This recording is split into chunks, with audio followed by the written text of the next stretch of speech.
Good morning, dear students. How are you? I hope you all are good, fine, and healthy at your places. I am Meena ma'am, SST teacher. Today we will discuss Chapter 2 History, topic Socialism in Europe and the Russian Revolution. Today's topic Support for Socialism, समाजवाद के लिए समर्थन। तो बेटा हम जो chapter है वो सेकंड हिस्ट्री का कर रहे थे और उसके अंदर जो कल हमने किया था यूरोप में समाजवाद का आना, ओके, ये हमने टॉपिक किया था the coming of socialism to Europe. तो आज हम नेक्स्ट इसी का टॉपिक नेक्स्ट पार्ट करते हैं, सपोर्ट फॉर ए सोशलिज्म, समाजवाद के लिए समर्थन। आज ये हमारा टॉपिक रहेगा support for socialism. 1870 socialist ideas spread through Europe. 1817 का टाइम पीरियड था। उस टाइम के आते आते यूरोप के अंदर जो सोशलिस्ट आइडियाज़ थे, जो समाजवाद के जो विचार थे, वो चारों तरफ फैल चुके थे। To coordinate their efforts socialist form an international body, namely the second international. अपने प्रयासों के द्वारा जो समाजवादी थे, समाजवादियों ने द्वितीय इंटरनेशनल के नेम से, नेमली क्या है इसका नेम रखा गया, द सेकंड इंटरनेशनल से एक संस्था बना दी। Workers in England and Germany began forming association to fight for better living and working conditions. England और जर्मनी के जो भी मजदूर थे, वर्कर्स थे, वे अपनी जीवन और कार्य स्थितियों में सुधार लाने के लिए क्या बनाने लगे, अपने अपने संगठन बनाने लगे, एसोसिएशंस बनाने लगे, अपने अपने संगठन बनाने लगे। They set up funds to help members in times of distress and demanded a reduction of working hours and the right to vote। इस टाइम उन लोगों ने अपने जो उनका वर्किंग के जो आवर्स थे, काम करने के जो टाइम पीरियड था उसके लिए, और राइट टू वोट, मताधिकार, वोट डालने का जो अधिकार होता है उसके लिए डिमांड करनी स्टार्ट कर दी। In Germany, these associations worked closely with the Social Democratic Party। तो आपके लिए ये यहाँ इम्पोर्टेंट बनता है, ये फुल फॉर्म कई बार पूछ ली जाती है, SPD की, तो social democratic party, social democratic party. तो जर्मनी के अंदर social democratic party and helped it win parliamentary seats। तो इन संगठनों के लिए वो गहरे रिश्ते बनते चले गए और चुनावों में वो इनकी मदद करने के लिए आगे आए। By 1905 socialist and trade unions formed a Labour Party in Britain and a Socialist Party in French. 1905 तक ब्रिटेन के जो समाजवादियों और जो यूनियन के जो आंदोलनकारी थे ने लेबर पार्टी के नाम से अपनी एक अलग सी पार्टी बना ली। तो किस उससे बना ली बेटा, लेबर पार्टी के नेम से। कहाँ पे बनाई इन्होंने, ये रहेगी आपकी ब्रिटेन के अंदर। नेक्स्ट देखो बेटा, however till 1914 socialist never succeeded in forming a government in Europe. France में भी सोशलिस्ट पार्टी के नाम से एक ऐसी ही पार्टी बना ली गई थी, लेकिन 1914 तक यूरोप में समाजवादी कहीं भी सरकार बनाने में कामयाब नहीं हुए थे। By 1905, socialist and trade unions formed a Labour Party in Britain and Socialist Party in France. France के अंदर और ब्रिटेन के अंदर ये लेबर पार्टी बना ली गई थी। But however till 1914 socialists never succeed in forming a government in Europe। लेकिन जो समाजवादी थे वो कहीं भी 1940 तक कहीं भी यूरोप के अंदर सरकार बनाने में कामयाब नहीं हो पाए थे। Represented by strong figures in parliamentary politics, their ideas did save legislation, but governments continued to be run by conservatives, liberals and radicals। तो जो संसदीय राजनीति थी, जो भी पार्लियामेंट्री, जो भी पॉलिटिक्स थी, उसके जो भी प्रतिनिधि थे बड़ी संख्या में जीतते रहे। उन्होंने कानून बनाने में अपनी अहम भूमिका निभाई, मगर सरकारों ने जो कंजर्वेटिव्स थे, रूढ़िवादी थे, रेडिकल्स थे और जो लिबरल्स थे का ही दबदबा बना रहा। गवर्नमेंट की तरफ किन का दबदबा रहा भाई? कंजर्वेटिव्स का रहा, लिबरल्स का रहा और रेडिकल्स का रहा। ओके स्टूडेंट्स, तो अब जो यूरोप था, यूरोप के अंदर समाजवाद के समर्थक कौन कौन बन गए, कौन कौन व्यक्ति आ गए?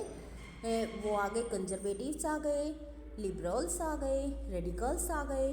और ब्रिटेन में, फ्रांस में अलग अलग जगह पे अलग अलग नाम से पार्टियां बनाई गई। नेक्स्ट बेटा, नेक्स्ट टॉपिक देखो। तो अब हमारा पार्ट 1 यहाँ समाप्त हो जाता है। हमारा सेकंड पार्ट स्टार्ट होगा हमारा the Russian revolution. Russian revolution जो रूसी क्रांति है हमारी, वो in one of the least industrialise of European states, this situation was reverse. Socialists took over the government in Russia through the October Revolution of 1970। तो Europe में सबसे पिछड़े औद्योगिक देशों में से रूस में एक समीकरण उलट गया भाई। उसकी जो भी वहाँ की जो भी गवर्नमेंट वगैरह थी वो सारी चीज़ें पलट गई। Socialist over the government in Russia through the October revolution of 1970। 1917 के अक्टूबर क्रांति के द्वारा रूस की सतह पर समाजवादियों ने क्या कर लिया? अपना कंट्रोल कर लिया, उसको टुक ओवर कर लिया। The fall of monarchy in February 1917 and the events of October are normally called the Russian revolution. जो फरवरी 1970 में जो भी मोनार्ची थी, जो भी राजशाही थी, मोनार्ची का पतन हो गया और अक्टूबर की घटनाओं को ही, जो उस अक्टूबर के अंदर, अक्टूबर मंथ के अंदर जो भी वहाँ की जो भी घटनाएं हुई उनको क्या कहा जाता है? जो भी इवेंट्स हुई उनको अक्टूबर क्रांति के नाम से जाना जाता है, रशियन रिवोल्यूशन के नाम से जाना जाता है। How did this come about? ऐसा कैसे हुआ? What were the social and political conditions in Russia when the revolution occurred? To answer these questions, let us look at Russia a few years before the revolution। क्रांति के समय रूस की जो भी सामाजिक, सोशल एंड पॉलिटिकल कंडीशंस थी, सामाजिक और राजनीतिक उसकी जो भी हालात थे वो कैसे थे? इन सवालों का जवाब ढूंढने के लिए क्रांति के कुछ साल पहले की स्थितियों पर नज़र डालेंगे। अगर कोई भी घटना घटती है तो उसका जो भी इफ़ेक्ट होता है उससे पहले कुछ ना कुछ तो ऐसे इवेंट्स होती हैं कि उनके कारण ही वो चीज़ घटित होती है। तो जो क्रांति हुई उससे पहले के टाइम पीरियड के अंदर रूस की स्थिति कैसी थी उसके बारे में हम देखते हैं। नेक्स्ट हमारा जो टॉपिक आता है वो है, ये हमारा टॉपिक आया the Russian empire in 1914।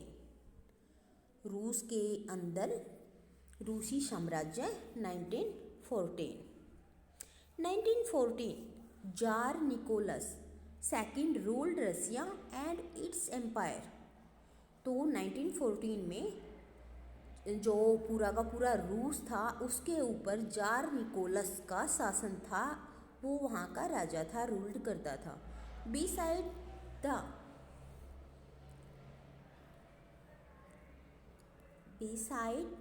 The territory around Moscow the Russian empire included current day. तो मॉस्को के आसपास पड़ने वाले इस क्षेत्र के अंदर कौन कौन से करंट में कौन कौन से आज के कौन कौन से हैं? Finland, Latvia, Lithuania, Estonia, part of Poland, Ukraine and Belarus. It stretched to the Pacific and comprised today's Central Asia states as well as जो मध्य एशिया के जो क्षेत्र हैं जो आज एट प्रेजेंट के अंदर क्या क्या कहे जाते हैं? Georgia, Armenia and Azerbaijan. The majority religion was Russian, Greek Orthodox Church, Russian Orthodox Christians, which had grown out of the Greek Orthodox Church.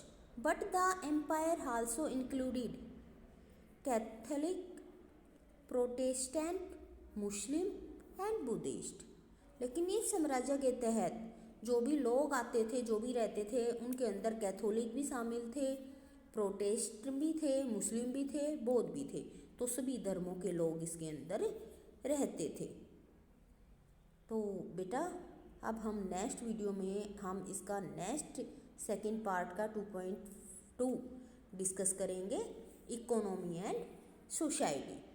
तो इस सेकंड पार्ट से फर्स्ट पार्ट के अंदर हमने देखा कि यूरोप के अंदर कैसे समाजवाद का विकास होता है, कौन कौन से जो भी ग्रुप्स थे, जैसे कंजर्वेटिव्स थे, लिबरल्स थे, रेडिकल्स थे, वो तीनों आते हैं। उसके बाद उसका समाजवाद का फैलाव होता है, उसका विस्तार कैसे होता है, यूरोप के अंदर कैसे सोशलिस्ट आता है, फिर उसका सपोर्ट किस किस ने किया।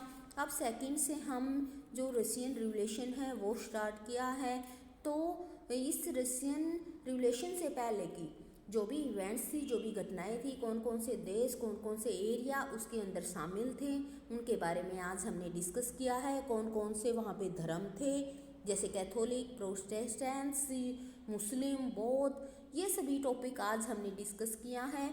कल हम रूस की जो भी इकोनॉमी है, जो भी उसकी अर्थव्यवस्था है एंड जो सोसाइटी है, जो समाज है, उसके बारे में देखेंगे और कैसे कैसे वो क्रांति का रूप लिया और रूस में जो भी सोशलिस्ट आया, रशियन जो सोशलिस्ट आया उसके बारे में। फिर उसके बाद 1905 की जो रिवोल्यूशन आएगी उसके बारे में डिस्कस करेंगे। और उसके बाद फर्स्ट वर्ल्ड वॉर जो 1914 से टू 1918 के टाइम पीरियड के अंदर है उसको डिस्कस करेंगे। तो ओके स्टूडेंट्स, आज के लिए इतना ही बेटा। Thank you.